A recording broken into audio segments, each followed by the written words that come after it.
साथियों, Hariom ALP classes के इस यूट्यूब प्लेटफॉर्म पर आपका हार्दिक स्वागत है और अभिनंदन है।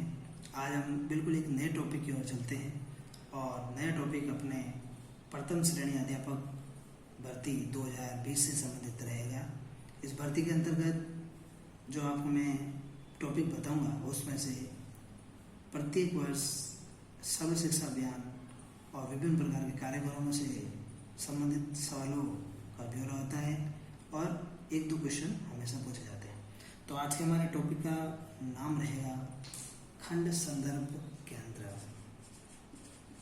साथियों, ये टॉपिक ज़्यादा लंबा नहीं है। मुख्य रूप से इसके अंतर्गत 2 से 4 बातें हैं। केवल मेरे शब्दों के ऊपर आप ध्यान दीजिए तो मैं आपको ये टॉपिक बिल्कुल आसानी से बता पाऊंगा। खंड संदर्भ केंद्र, इसको प्रारंभिक रूप से BRCB कहते हैं। अंग्रेजी में इसका नाम मुख्य रूप से ब्लॉक रिसोर्स सेंटर भी है। इसका संबंध प्रारंभ कहो चाहे अंतिम कहो, सर्व शिक्षा अभियान से जुड़ा हुआ होता है और सर्व शिक्षा अभियान का एक ही है, सब पढ़े और सब बढ़े। उनका प्रारंभ में एक ही रहता है कि शिक्षा का अधिकार सबको होना चाहिए, चाहे वो किसी भी वर्ग से संबंधित हो, चाहे वो उच्च वर्ग हो या निम्न वर्ग हो, चाहे मध्यम वर्ग हो। इन सभी के अंतर्गत शिक्षा का अधिकार होना चाहिए। हमें हमेशा यह पता लगाना चाहिए कि कौन सा विद्यार्थी नहीं पढ़ रहा तो उसे भी कम से कम शिक्षा का अधिकार तो हमें दिलवाने का प्रयास करना ही चाहिए। सरकारी विद्यालयों के अंतर्गत इस प्रकार की सुविधाएं जो होती है वो बिल्कुल निःशुल्क दी जाती है।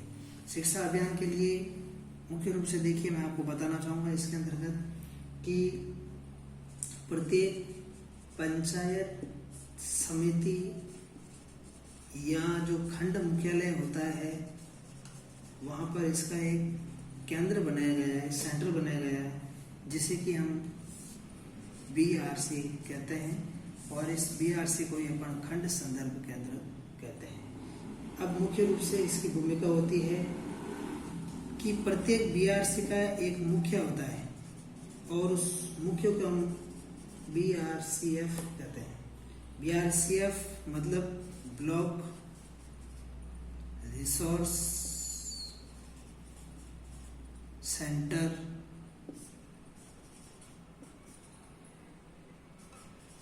फैसिलिटेटर।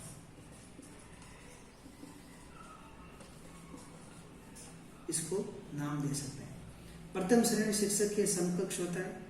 इसकी जो प्रतिनियुक्ति होती है बिल्कुल एक गजिस्ट्रेड अफसर होता है, गजिस्ट्रेड अफसर होता है। इसके समक्ष इसकी प्रतिनियुक्ति पर इसको लगाया जा सकता है या फिर इसको ऐसा कहते हैं BRCF जो होता है प्रथम श्रेणी शिक्षक के समकक्ष होता है और प्रतिनियुक्ति पर लगाया जाता है। यह केवल सर्व शिक्षा अभियान से जुड़े सभी कार्यों की योजना और उनको विद्यालय स्तर पर किस प्रकार से लागू करवाना है उसकी योजना ये तैयार करते हैं। अब वर्तमान समय में आपने देखा होगा प्रत्येक विद्यालय का जो एक डाइस प्रपत्र होता है उसको भरवाना होता है और उसके अंतर्गत विद्यालय से संबंधित जुड़ी सभी प्रकार की गतिविधियों का हो चाहे विभिन्न प्रकार की जानकारी हो, उसके अंतर्गत डाटा होता है। कौन से विद्यार्थी कितने वर्ष का है क्या नहीं, उसकी उम्र क्या है और एक औसतन विद्यार्थियों की जो जाति है, उनके वर्गों का प्रकार है, सभी प्रकार के उसके अंतर्गत दिए होते हैं। अब इसके अंतर्गत मुख्य रूप से ये सर्व शिक्षा अभियान द्वारा होते हैं और सभी के द्वारा इनके नियम लागू होते हैं, चाहे गवर्नमेंट स्कूल हो चाहे प्राइवेट स्कूल हो। ये आपको डाइस प्रपत्र है वो बनना अनिवार्य है।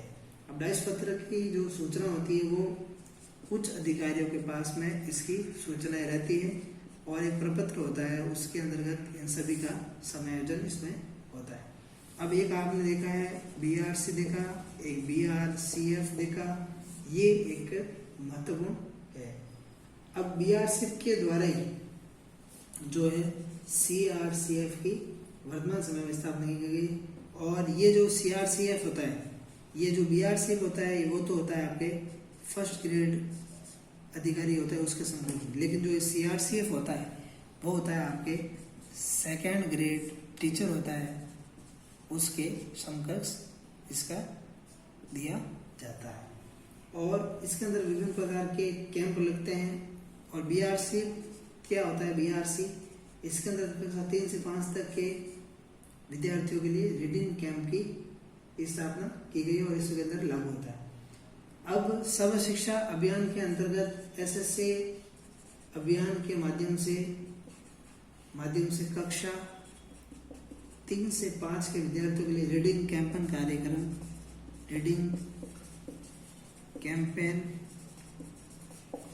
कार्यक्रम की स्थापना की जाती है, जिसके द्वारा बालकों का बौद्धिक विकास हो और मानसिक विकास और मानसिक परीक्षण भी इसके साथ साथ किया जा सकता है। तो विकास होगा तब इसका परीक्षण होगा और परीक्षण होगा तब इसका विकास ही होगा, और ये दोनों एक ही सिक्के के दो पहलू हैं।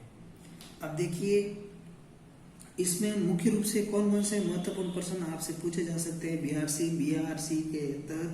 सबसे पहले तो आपको पूछ सकता है कि BRC का पूरा नाम क्या है, और उसके बाद में पूछ सकता है BRCF का पूरा नाम क्या है, और उसके बाद में पूछ सकता है कि प्रथम श्रेणी अध्यापक होता है वो कौन होता है, BRC होता है या BRCF होता है। फिर आपको पूछा है सेकंड ग्रेड जो अध्यापक होता है वो किसके समकक्ष होता है, BRC के समकक्ष या BRCF के समकक्ष होता है। और एक होता है आपके CRCF के समकक्ष कौन होता है, प्रथम श्रेणी अध्यापक होता है या द्वितीय श्रेणी अध्यापक होता है। और एक पूछ सकता है आपको BRC का मुखिया कौन होता है, BRCF होता है या BRCF खुद होता है या CRCF होता है। एक पूछ सकता है आपको रीडिंग कैंपेन योजना के अंतर्गत किसका संबंध होता है, कक्षा 5 से 8वीं, कक्षा 6 से 8वीं, कक्षा 9वीं से 12वीं या कक्षा 3 से 5वीं। तो जो मैंने आपको पहले बताया था उसी के अंदर से इसका उत्तर है। ये 4-5 टाइप के जो क्वेश्चन है अति महत्वपूर्ण है, अतः आप इनको ध्यान में रख करके इस वीडियो को पूरा देखिए और आप कॉपी में नोट कीजिए, और अगर आपको अच्छा लगे तो आप इसको आगे जरूर शेयर कीजिए। धन्यवाद।